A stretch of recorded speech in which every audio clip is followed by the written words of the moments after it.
The importance of building treasures in heaven. I always talk about it. This life is just momentary. We're here for one moment and then we're gone. What you think you have in your possessions is gone the next moment. That nice couch that you bought 5 years from now, garbage. You're going to sell it or you're going to dump it and you're going to get another one. That new car that you bought 4 years from now, garbage. You want something new. You want something shiny. If you can even afford to buy it at that time. Nothing is guaranteed. All that money that's in your bank, you think it's worth something? They're devaluing your money. They're inflating your money away. If you're not putting your money to work, you're not building anything of value. If you're just working every month and you're out there and you're buying this and you're buying that and you're racking up the debt with credit cards and you're going out to eat and you're not putting anything to work for you while you're sleeping, if you're not building any kind of treasure, what are you doing? How much more so with the creator of the universe? How much more so with your soul? How much more so with everlasting righteousness with God in the heavenly realms? Because at the end of the day, my friends, that's the only thing that matters, is building treasures in heaven, building a relationship with God, helping with the mission, helping to save as many people as possible, helping people to hear the message, whether they agree with it at that moment in time or not. You want to be able to plant the seed, and hopefully, God willing, God makes it grow within these people. That He can find a way to open their heart so that they can save themselves and also others in their lives, other hearers. They may hear what they have to say, just like you're hearing what I have to say at this moment in time, or wherever you're hearing this video from, at any moment in time now or in the future. Matthew chapter 6 verses 19 to 24. Jesus says, "Do not store up for yourselves treasures on earth, where moth and rust destroy, and where thieves break in and steal. But store up for yourselves treasures in heaven, where moth and rust do not destroy, and where thieves do not break in and steal. For where your treasure is, there your heart will be also. The eye is the lamp of the body. If your eyes are good, your whole body will be full of light. But if your eyes are bad, your whole body will be full of darkness. If then the light within you is darkness, how great is that darkness? No one can serve two masters. Either he will hate the one and love the other, or he will be devoted to the one and despise the other. You cannot serve both God and money." In this life, money is important. Without money, you can't pay the bills. Without money, you can't pay the rent. Without money, you can't buy food. If you steal something, you go to jail. So what it's saying here is that it's not the fact that money is evil. It's the devotion to it. It's the all-encompassing search for it and lust for it. When you make money everything that you want, everything that you are, everything that you're devoted to, that's when you've lost sight of the cross. That's when you've lost sight of what's most important. Money needs to be used as a vehicle. Money needs to be utilized in an extremely creative way, in a way that is going to allow you to do the amazing things that you want to do in this life to help as many people as possible, and allow it to work for you so you can do those things. You don't always want to be slaving for the man. You don't always want to be devoting, or if you're a woman, devoting yourself to a job, calling another man sir. You want to be there for your husband. You want to be there raising your kids. You want to keep your femininity. You don't want to lose your femininity and take on masculine traits and become a man. A man does not want to marry a man. A man wants to marry a real woman. And a woman wants to marry a real man that does his job and does his duty. Comes up with ideas, can fix things, can talk about things.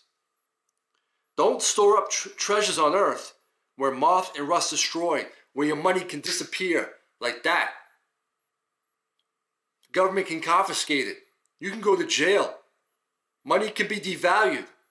Things can change. Businesses can go under. You want to be able to store up treasures in heaven where moth and rust do not destroy, and where thieves do not break in and steal. You want where your treasure is, you want your heart to be there also. Proverbs chapter 23, verses 4 to 5. You got to keep your eye on the prize. It says, do not wear yourself out to get rich. Have the wisdom to show restraint. Cast but a glance at riches, and they are gone. For they will surely sprout wings and fly off to the sky like an eagle. Isn't it funny that, these sayings and these proverbs that were written thousands of years ago still resonate with all of us today? Wearing yourself out of the job that you hate, wearing yourself out to pay a massive mortgage for a house with a massive interest rate or a huge rent, where you should have been complacent, not just complacent, but content with what you have, and been creative and put your money to work in other places so that it's working for you, so that later on down the line you can afford to do that, and you're not going to kill yourself physically to go out there and do it. You want to be able to spend time with your family. You want to be able to spend time with God. You want to make sure your heart is in the right place. If you can go out there and make a bunch of money, God bless you. Go out there and do it. But it's not the end all be all. You do not want to make that your God. You want to build your treasures in heaven. Cast but a glance at riches, and they are gone. For they will surely sprout wings and fly off to the sky like an eagle. Especially if you make that your God. Especially if you make that your treasure in heaven. Because wherever your treasure is, there your heart will be also. It's a battle, ladies and gentlemen. Nothing is easy. That's why I keep pounding the table with building treasures in heaven. Watching your life and doctrine closely. Watching your life. Watching who you're with. Watching what you consume. The Bible talks about being careful of what your eyes see. Are you seeing light or are you seeing darkness? What are you giving yourself to day in and day out? What are you handing yourself over to? Are you handing yourself over to things that are going to help you spiritually?